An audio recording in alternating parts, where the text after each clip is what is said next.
जे धर्तीवर त्यांनी बीज टाकले होते ती कशी निर्माण झाली आणि मानवाने पुढे प्रगती कशी केली आणि झाडाची निर्मिती कशी झाली ही ह्याच्यावर पूर्ण कहाणी दाखवणार आहे. ते व्हेजिटेबल कलर आहे बरोबर आहे आणि त्यात फेविकॉल मिळून ते तयार झालेली वॉल आहे. बरोबर. जेव्हा समा मशी होते मला त्यांनी पण सांगितलं होतं की राजेश तुला हेच काम तुला पुढे जर टिकवायचे असेल तर बांबूच्या काढणीच कर, ब्रश कधी पण वापरू नको. माझ्या एक टायमात त्यांनी ब्रश हातातून घेतलेला होता.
आज ये जो आदिवासी समाज से जो आते हैं सर, इनके अंदर इतना टैलेंट छुपा हुआ है लेकिन इनको प्लेटफॉर्म नहीं मिलता है. ये जो प्लेटफॉर्म आप हमारे लोगों को देंगे तो हम मुझसे जो भी मदद होगी, मतलब फिजिकली हो, कैश से हो या जो भी होगी, मैं करने के लिए हमारे लोगों के लिए एनी टाइम तैयार हूँ.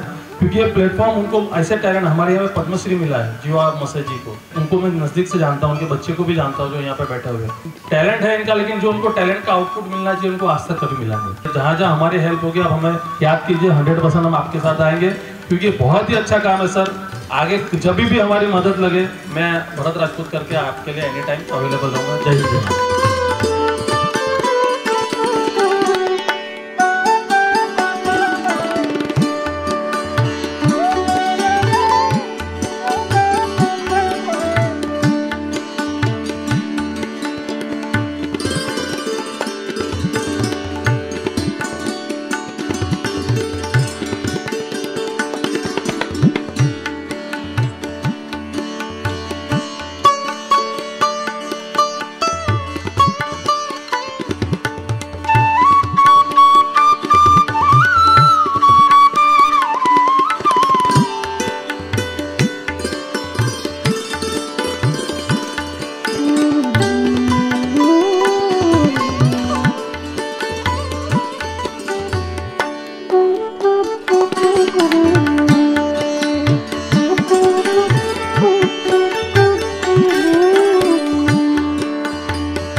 ट्राइबल आर्ट के लिए कुछ तो करना चाहिए, ट्राइबल आर्ट के लिए कुछ तो करना चाहिए, कुछ योजना लानी चाहिए, लेकिन किसके पास इसका उत्तर नहीं था.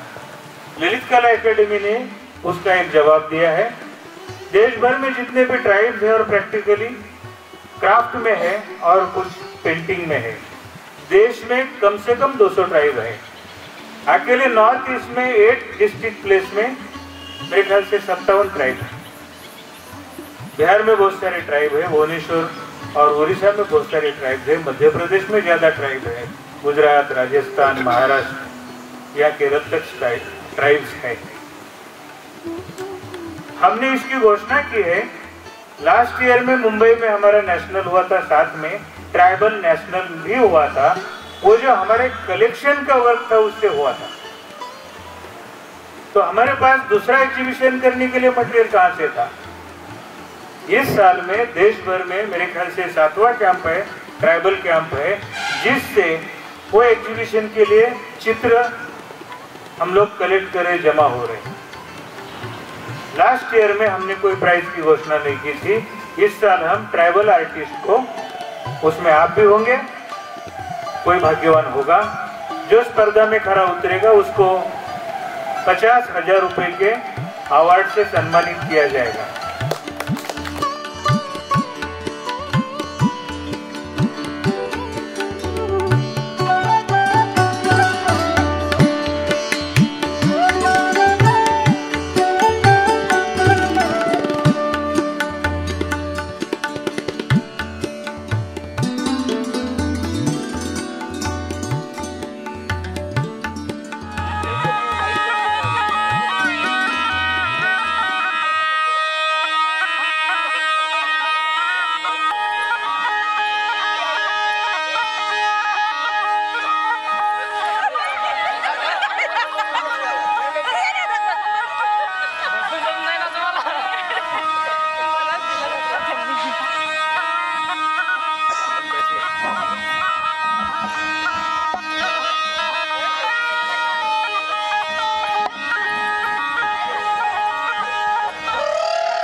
राष्ट्रीय ललित कला एकेडमी का ये डहाणू का ट्राइबल कैंप है। इस ट्राइबल कैंप में हमने 5 ट्राइब को यहाँ निमंत्रित किया है। मुख्य ट्राइब यहाँ वारली, महाराष्ट्र और गुजरात बॉर्डर की वारली कला है। ये परंपरागत शैली है और उसके ज़्यादा करके आर्टिस्ट है। फिर पुणे से फड़ पेंटिंग का एक कलाकार है। फिर पिठोरा पेंटिंग के 4 कलाकार हैं और चित्रकथी जो एक पुणे से है वो है। ये हमारी परंपरागत देश की जनजातियों की कला है। आधुनिक शैली में चित्रकला, शिल्पकला रूप साकार होने से पहले इस देश की जनजातियों की कला ही प्रमुख कला थी और इसी के द्वारा कला क्षेत्र की देश में और दुनिया में पहचान थी। आज हम ललित कला के माध्यम से इस क्षेत्र में काम करने वाले जो आर्टिस्ट है उनके प्रगति की भाषा बोल रहे हैं। वो क्या है? तो राष्ट्रीय ललित कला एकेडमी ने लास्ट ईयर में मुंबई में नेशनल ट्राइब एग्जीबिशन पहला एग्जीबिशन आयोजित किया था और इस साल दूसरा ये एग्जीबिशन इस साल में हो रहा है। देश भर में साल भर में हमने कई ट्राइब्स के कई एग्जीबिशन, कई आर्ट कैंप किए हैं और जिसमें से कला का जो संकलन हो रहा है वो माध्यम से कलाकारों द्वारा जो चित्र बनेंगे उसका संकलन करके उनमें से 15 कलाकारों को हम लोग काम के लिए गौरवान्वित करेंगे, जिसके लिए 50,000 का हर एक चित्रकार को ऐसे 15 अवार्ड हम देने जा रहे हैं। हा जो कार्यक्रम आयोजित करण्यामागचा मेन उद्देश जो आहे तो स्वर्गीय वाकणकरांची जन्मशताब्दी निमित्त की ज्यांनी मध्य प्रदेशमधल्या भीमबेटका येथील गुहा चित्रांचा शोध लावणारे वाकणकर यांच्या स्मृतिप्रीत्यर्थ हे सगळं होत आहे.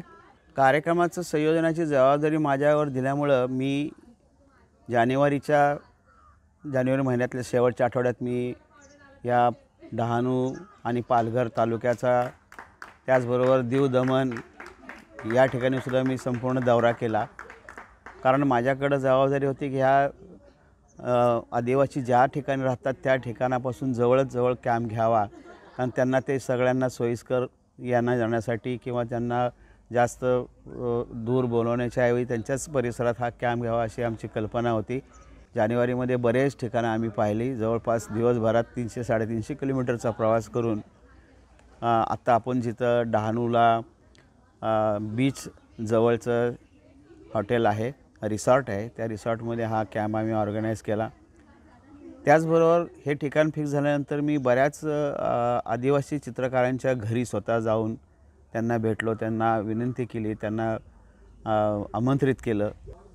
पद्मश्री जीव्या सोमा म्हशे यांच्या घरी मला जाता आलं, त्यांच्या पत्नीशी मला इथं बोलता आलं, त्यांच्या मुलांशी बोलता आलं, त्यांचं काम पाहता आलं. ऐकून होतं, परंतु मला परमेश्वराने चांगली संधी दिली की मला त्यांचं काम बघायला मिळालं.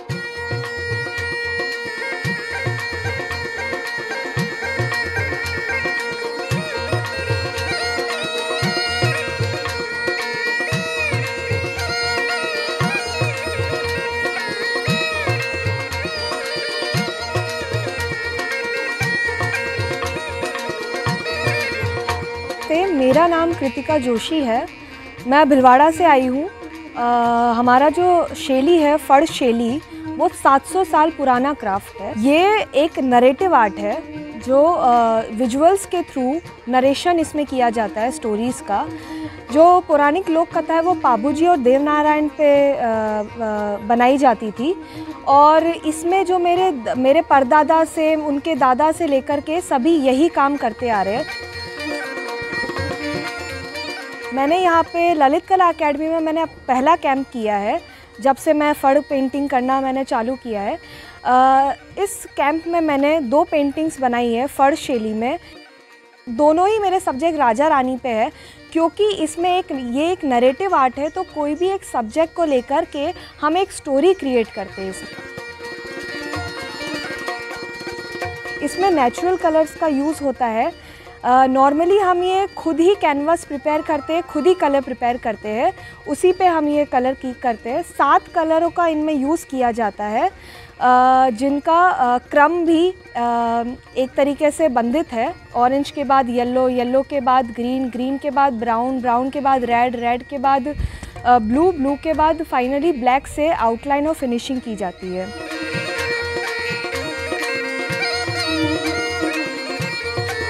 नमस्कार, मेरा नाम बबीता बंसल है.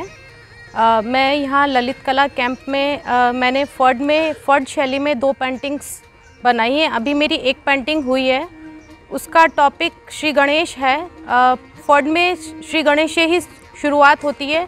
पहले घर में गणेश को शादियों में, अभी भी राजस्थान में गणेश जी की फ़ोटो बनाई जाती है फर्ड शैली में ही दरवाज़ों के बाहर. तो मैंने उसी शैली को कैनवास पे दर्शाया है, और वही सारी जो फर्ड की शैली है वो बैकग्राउंड में इसमें बताई है.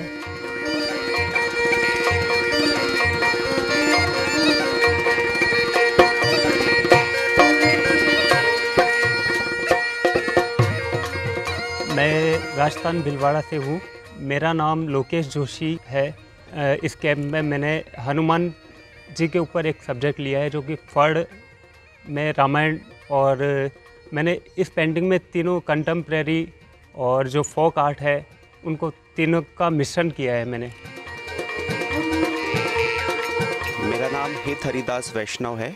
मैं राजस्थान भीलवाड़ा से हूँ, और मैंने फड़ की शिक्षा पद्मश्री श्रीलाल जोशी और उनके सुपुत्र श्री कल्याण जी जोशी से ली है.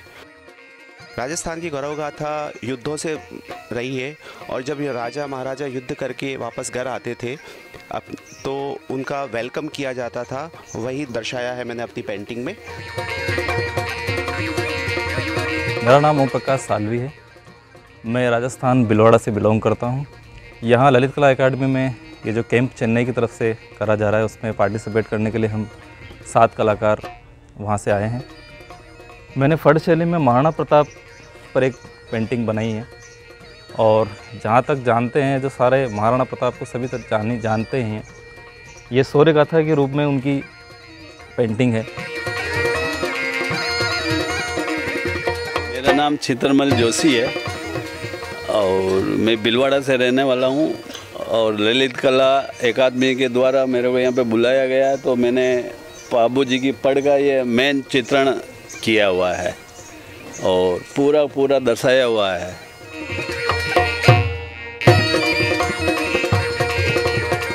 मेरा नाम कृष्ण गोपाल है और मैं भीलवाड़ा से हूँ। इस कैंप में मैंने 2 पेंटिंग किया है, इसमें एक रामायण से है और दूसरी महाभारत से भी बना रहा हूँ। रामायण वाली पेंटिंग में ये प्रसंग है रावण और जटायु युद्ध वाला। दूसरा जो पेंटिंग बन रहा है वो अर्जुन वाला है।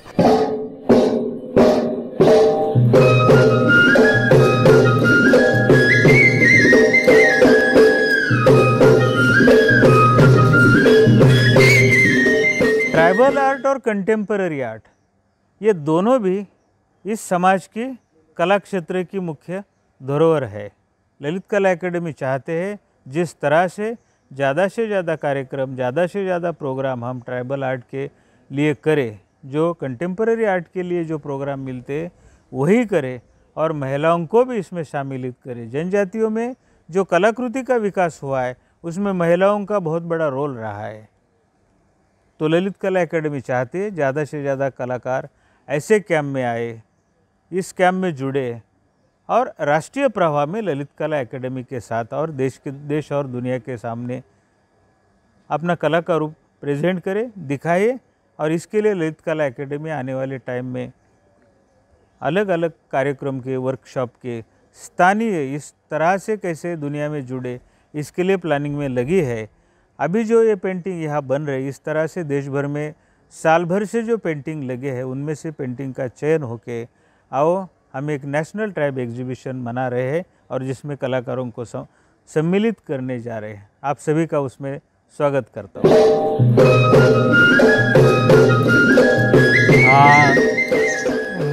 ललित कलामध्ये आमचा आदिवासी वारली पेंटिंगचा कॅम्प ठेवला गेला, तर सगळे मिळून एक मोठा कॅम्प इथे डहाणूमध्ये झाला, तर परत खूप चांगलं वाटलं आणि बरेच खुशीने पेंटिंग बनवायला काय ती मजा आली, तर खूप चांगलं वाटलं। जेव्हा आमचा वडील होता त्याला 1976 साली नॅशनल अवॉर्ड मिळाला दिल्लीमध्ये। नंतर त्याच्यानंतर मग त्यांना परदेशामध्ये जायला मिळालं गव्हर्नमेंटतर्फे। मग 2013ला पद्मश्री मिळाला। जो आदिवासी आमच्या वारली समाजातून जे काही कहाणी आहेत ती कहाणीवरून एक ते पेंटिंग तयार केलेलं आहे। माझं नाव सदाशिव जीवामसे। मी माझी ही वारली पेंटिंग मी माझ्या वडिलांकडून शिकलो आणि हे जे आता मी जे पेंटिंग जे बनवलेलं आहे ते महादेव, प्रलयानंतर महादेवाने जी मानवाची जी उन्नती कशी झाली ती ह्या पेंटिंगमध्ये मी रेखाटलेलं आहे। आणि त्याच्यामध्ये हे दाखवलेलं आहे की नंतर की नष्ट होणार होतं की काय हे त्याच्यामध्ये पेंटिंगमध्ये दर्शवलं आहे। तिथे एक मोठासा बेडूक दाखवलेला आहे आणि साप दाखवला आहे। ॲक्च्युली ह्या सापाने ते भोपळ्याचं जे दुधी दाखवलेलं आहे ते वलतं केलं आणि त्याला बचवलं आणि म्हणून ह्या मानवाची जे उन्नती झाली। ललित कला अकादमी जे वारली पेंटिंगला वरती आणण्याचा प्रयत्न करते आणि हे चांगलं आहे की वारली पेंटिंग कुठेतरी हे करणार असे करून हे ललित कला अकादमी हे पुढे आणण्याचा मार्ग काढते। फारच चांगलं आहे की पुढच्या कलाकारांना भी म्हणजे चांगलं होईल आणि हा उद्देशाने हा इथे जो कॅम्प ठेवला ते फारच चांगलं झालं। आता आज मी इथं जे बोलतो आहे एक सुंदर असं नैसर्गिक ठिकाण आहे आणि या ठिकाणामध्ये आम्हाला विशेषतः महाराष्ट्रातल्या किंवा भारतातल्या लोककलाकारांना इथं बोलवून त्यांना या लोककलेचं सादरीकरण करण्याची संधी आम्हाला ललित कला अकॅडमीने ही संधी उपलब्ध करून दिली। खरं तर त्यामुळं आमच्या ह्या सगळ्या ज्या भटक्या जमाती लोककलाकार आहे हे ललित कला अकॅडमीच्या माध्यमातून संपूर्ण देशभर पोचायला यांच्यामुळं आम्हाला मदत झालेली आहे। माझं काम सध्या चालू आहे, साधारण 30 ते 40% काम शिल्लक आहे, हे माझं पेंटिंग चालू आहे। हा प्रसंग असा आहे की त्या काळातल्या विवाह पद्धतीचा तो प्रसंग आहे। हा मध्ये जो एक पट्टा दिसतो तो प्रत्यक्षात तो अंतरपाठ आहे, लग्नाच्या मधला अंतरपाठ आहे, तो असा आहे, तो आता पूर्ण झाला नाही म्हणून तो आपल्याला कळत नाही। तर हे साधारणतः माझं आत्ता हे चित्र चाललेलं आहे।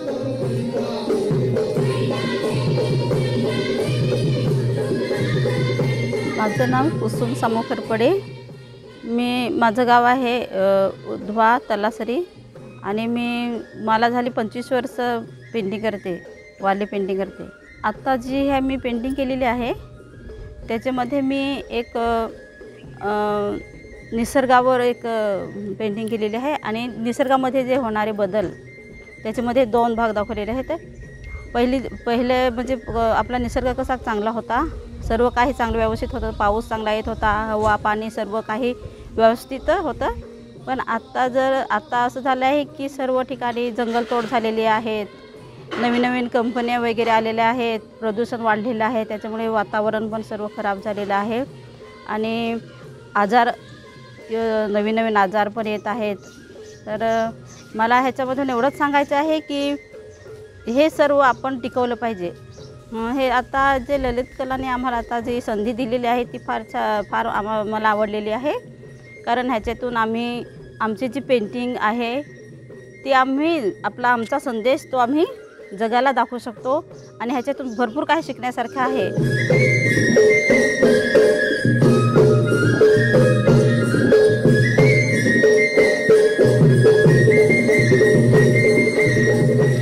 माझं नाव अनिता सुनील दळवी, डहाणूमधून बाहरे इथून आले। मी इथे वारली पेंटिंगसाठी आले ललित कला कॅम्पमध्ये।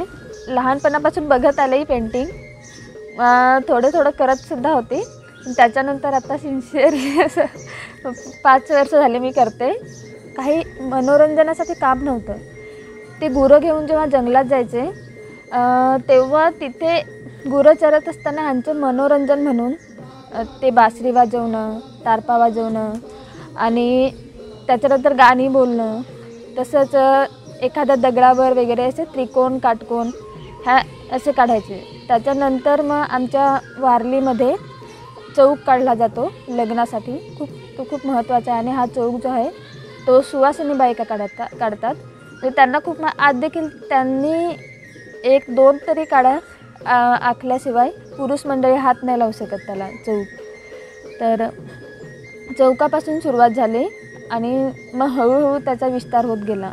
जसं जीवासोमा मस्जिदींनी त्याचा हळूहळू पुढे विस्तार घेतला, त्यांचं जीवन थोडं छोटं जीवन दाखवायला घेतलं की कशा प्रकारे वारली लोक जगतात, त्यांचं खाणं काय, राहणं काय, मनोरंजनासाठी दिवाळीला ते काय करतात, होळीला काय करतात, हे त्यांनी त्यांच्या चित्रातून दाखवून दिलं। तेव्हा ते जगापुढे आलं।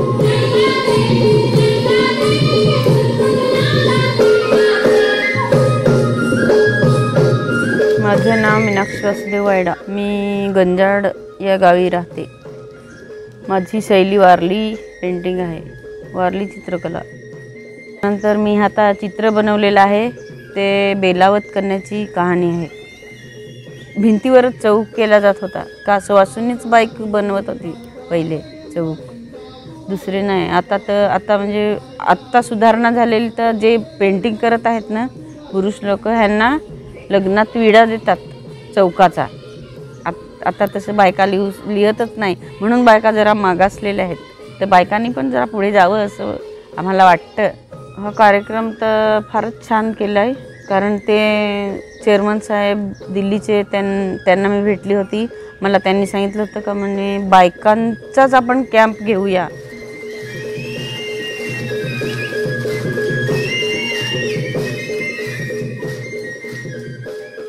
माझं नाव मानकी बापू वायडा, मी गंजाड गंजाड नवनाथ पाड्यावरून आलेले आहे आणि हे चौकापासून मी पेंटिंग शिकली. मला झाली जवळजवळ 30-40 वर्ष झाली पेंटिंग करते. चित्र काढलेलं आहे ते नागपंचमीचं आहे कॅनव्हसवरती मुंग्यांचं. तर हे याची पूजा भगत लोक करतात नागपंचमीच्या दिवशी. माझे नाव गणेश महादेव वांगड आहे. डहाणूमधून गंजाड या गावामधून मी आलेलो आहे. मी वारली पेंटिंग या शैलीवरती पेंटिंग बनवली आहे. माझ्या पेंटिंगमध्ये जो मी बॅकग्राऊंड दिलेला आहे तो काऊडंग यानी गोबर का बॅकग्राऊंड आहे. त्या पेंटिंगमध्ये मी होली फेस्टिवल हा सण दाखवण्याचा प्रयत्न केलेला आहे आणि हा तिथे कॅम्प आयोजित केला तर त्याचा आम्हाला म्हणजे फार अभिमानासारखं वाटतं ना. आम्हाला एक नवीन चालना भेटली तसं या कॅम्पविषयी. My name is Nilisha Jagdish Ferd. I'm currently pursuing Master of Fine Art degree from JJ School of Art and I'm currently in the final year. I have been invited to the Tribal Arts Summit in collaboration with Lalit Kala Academy and the Chennai division, and it was a great experience being here. The tribal artists from Dhanu village are pursuing their work here, and it's really full of Indian culture and tradition and other natural mediums. It was great interacting with them and getting to know about this, getting to know about Indian culture. This was a great initiative by Lalit Kala Academy to keep Indian art alive and make it famous internationally and let more and more people know about this, about the rich Indian culture of painting. I really thank the Lalit Kala Academy for inviting me here and interacting with these artists. This interaction was really helpful to me, and I hope that my demonstration was a new experience for these artists as well. Thank you.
अनपेक्षित एकदम लाभ झाल्यासारखं वाटतं. फार सुंदर आहे paintings. तुम्ही त्यांना चांगलाच प्लॅटफॉर्म दिलेला आहे आणि अशा कलाकारांना वाव मिळालाच पाहिजे. So here we got a very good opportunity of seeing some good typical Indian art forms which has been organized and arranged by the Lalit Kala Academy. Beautiful to see so many artists from our own state doing these paintings and keeping the art alive. So many art, it is very good.